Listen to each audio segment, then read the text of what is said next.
everybody. Today, in this video tutorial lesson, we're going to talk about playing the melodic minor scale on the classical guitar. And specifically, we're going to talk about how do you play the scale using more than one position on the guitar.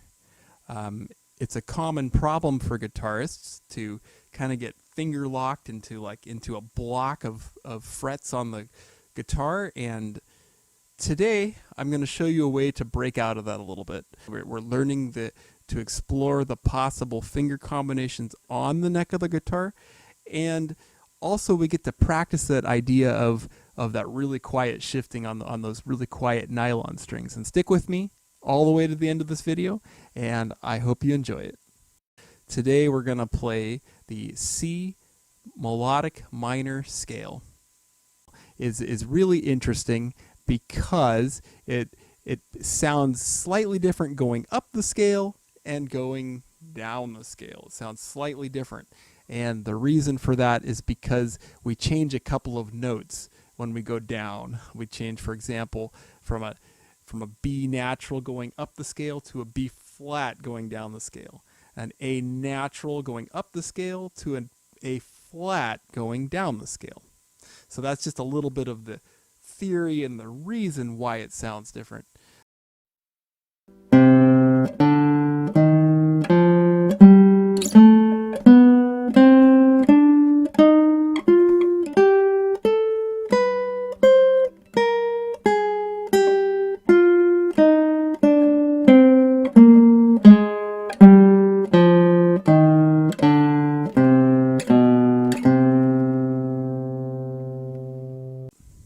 You might be wondering, how did we know where to do that?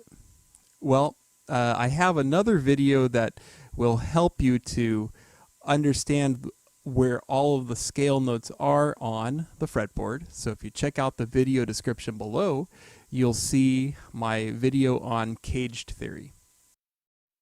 This video isn't about cage theory specifically, but I think it's a useful reference to what I'm going to explain to you.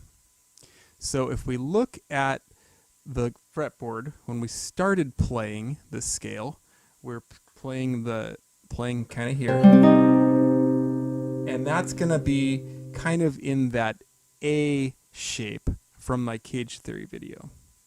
And then after we shift, we end up here, and we're going to be in sort of the territory of sort of that E shape from the caged theory. So check it out if you don't know what I'm talking about. It's definitely worth watching. But that kind of gives you a reference on the guitar for where the notes are going to be.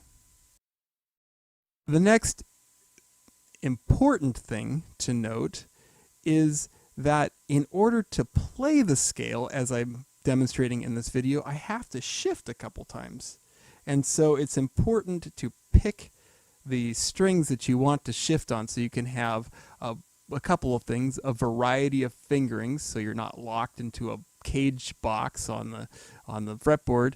And also, that way your fingers know where they're going. They know where the next scale note's going to be. And some common strategies that I like to use are, when possible, shift on the top three strings on the guitar, because they don't, if you listen, they don't make a whole lot of noise. But if you listen when I do the same thing on the bottom strings, they're considerably louder. And so one thing to consider is to, when possible, shift on the quieter nylon strings, because it'll be less audible in your playing. Well, I'm going to go ahead and play the scale one more time, and I'm going to point out where I'm shifting.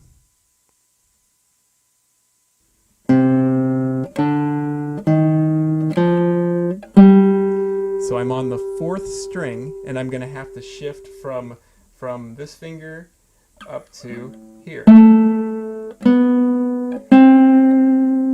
And then I can keep going all the way up to the scale until I get to the top of it. So watch one more time.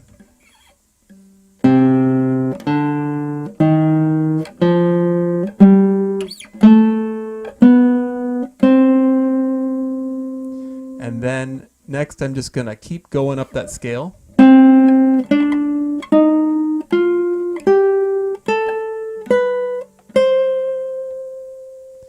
And now I'm at the top of it. So I've reached the top of the scale. And so now I'm going to go back down. There's a couple things I could do. I could just go back down the way I came. But that's a little boring. Instead, what we're going to do is we're going to shift positions. That way we have a variety of fingering. So we're learning to explore the possible finger combinations on the neck of the guitar. And also we get to practice that idea of that really quiet shifting on those really quiet nylon strings. And so it's going to look like this. We're up at the top of the scale. And so now we're going to shift like this.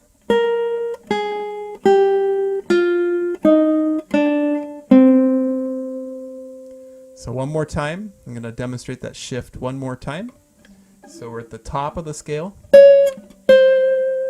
And then we're going to shift down on the quiet strings and go back down the scale.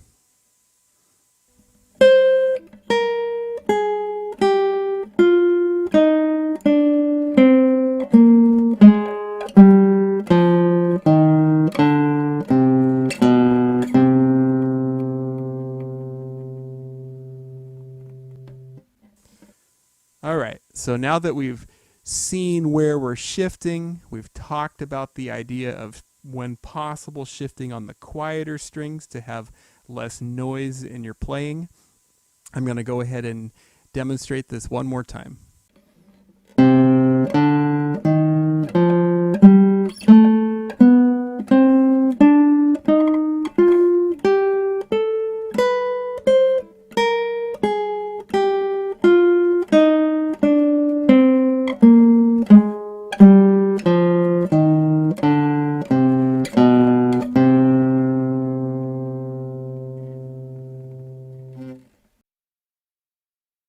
All right, thank you for watching, everybody. I hope you found this tutorial on the melodic minor scale to be interesting. In this video, we talked about how to play the scale.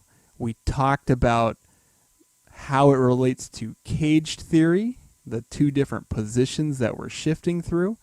We talked about a strategy for which strings to shift on, using the quieter strings whenever possible to reduce noise in our playing, and we demonstrated how to play the scale in that way. Thank you so much for watching, and I hope you really enjoyed it, and we'll see you next time.